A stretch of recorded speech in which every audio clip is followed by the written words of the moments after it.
This will introduce you to the Celebrity Century, which will be our ship on the way to Hawaii.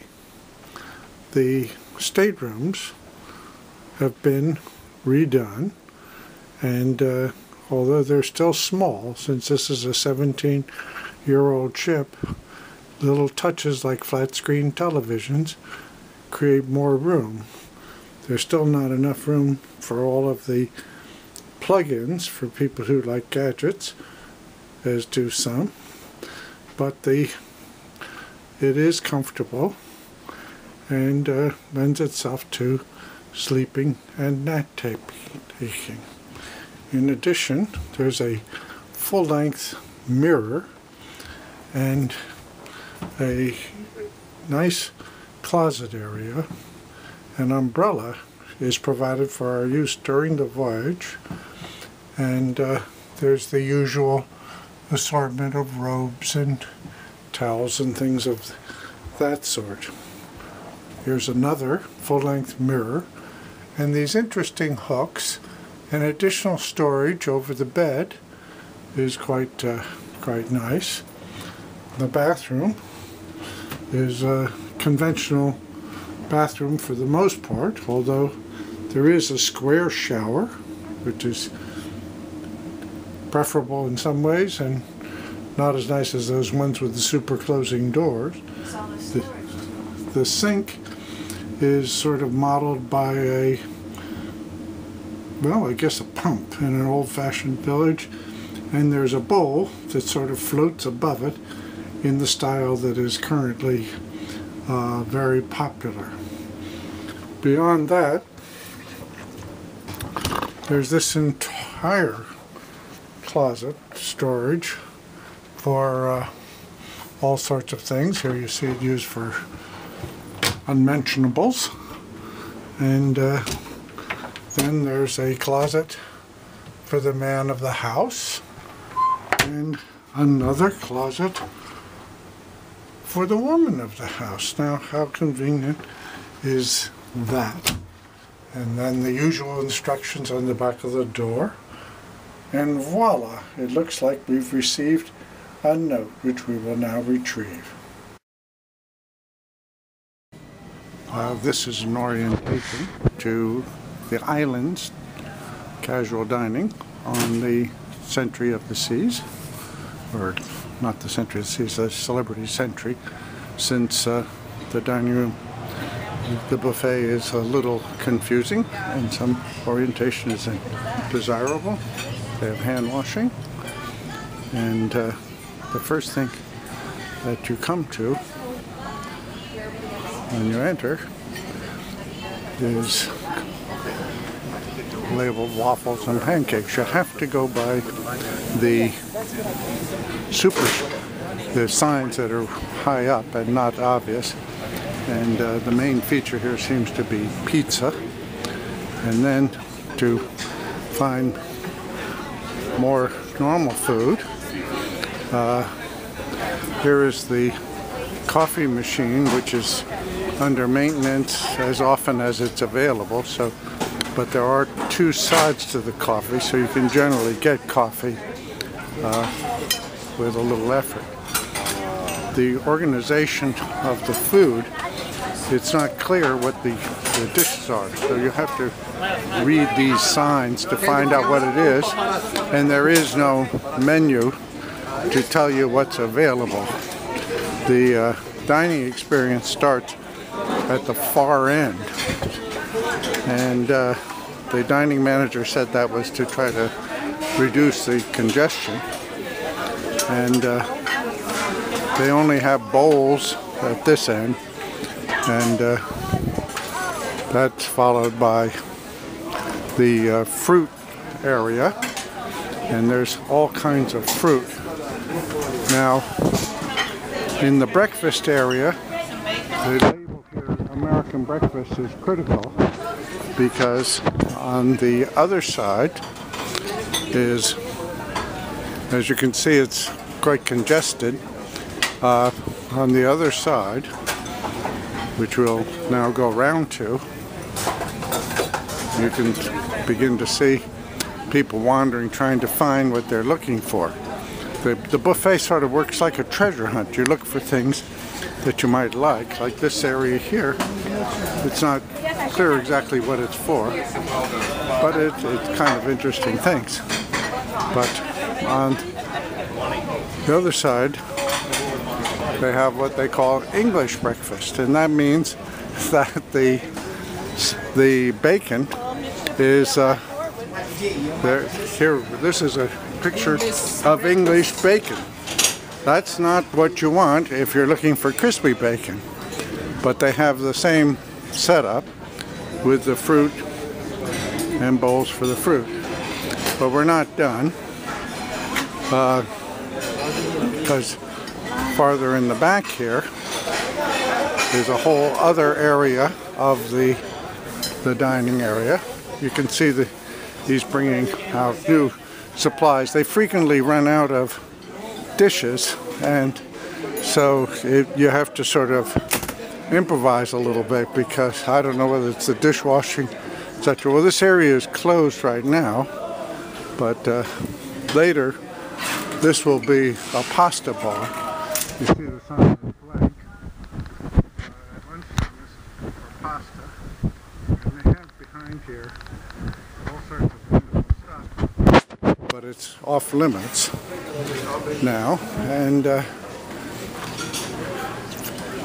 farm fresh eggs and omelets. So if you make your way fully to the rear, you can find all sorts of things, including poached eggs and all eggs made to order.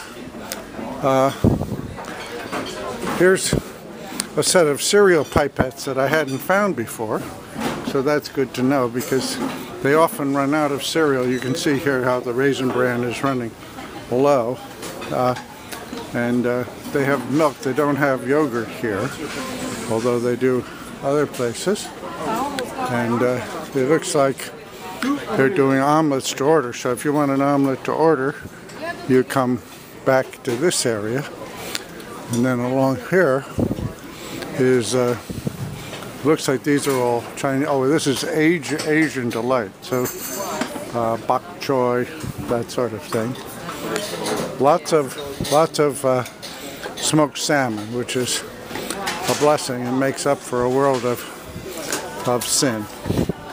So it's important to have some orientation to the dining room, since everything is spread out and not where you would really expect to find it. But once you've learned your way around, it's all there. The food is outstanding, and the service is cheerful and quite good. But we'll go back to this breads area.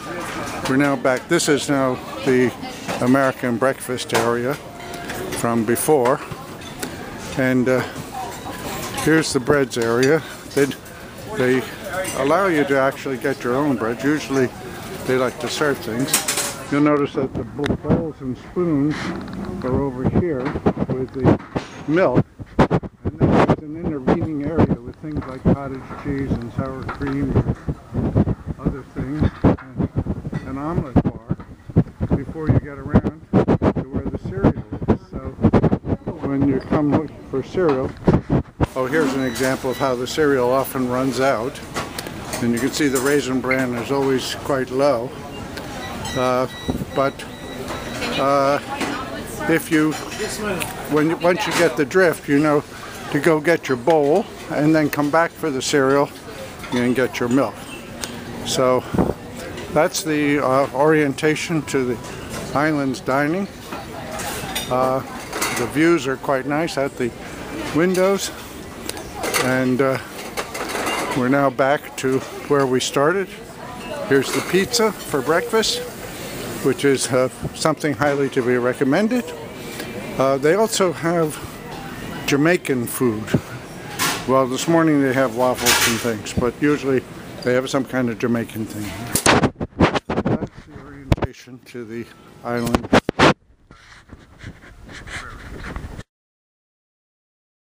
We are at lunchtime, and these are these Jamaican specialties, and they're labeled. You can see Jamaican chicken patties, vegetable patties, and beef patties. And you can get silverware here, not everywhere. And then they have these ingredients. It's not clear what they're for. And then the pizza. At lunch, most of the dining area is closed, although there are some intriguing glimpses that you can get of delightful things hidden away from reach. But you have to again come around looking to see what the choices are.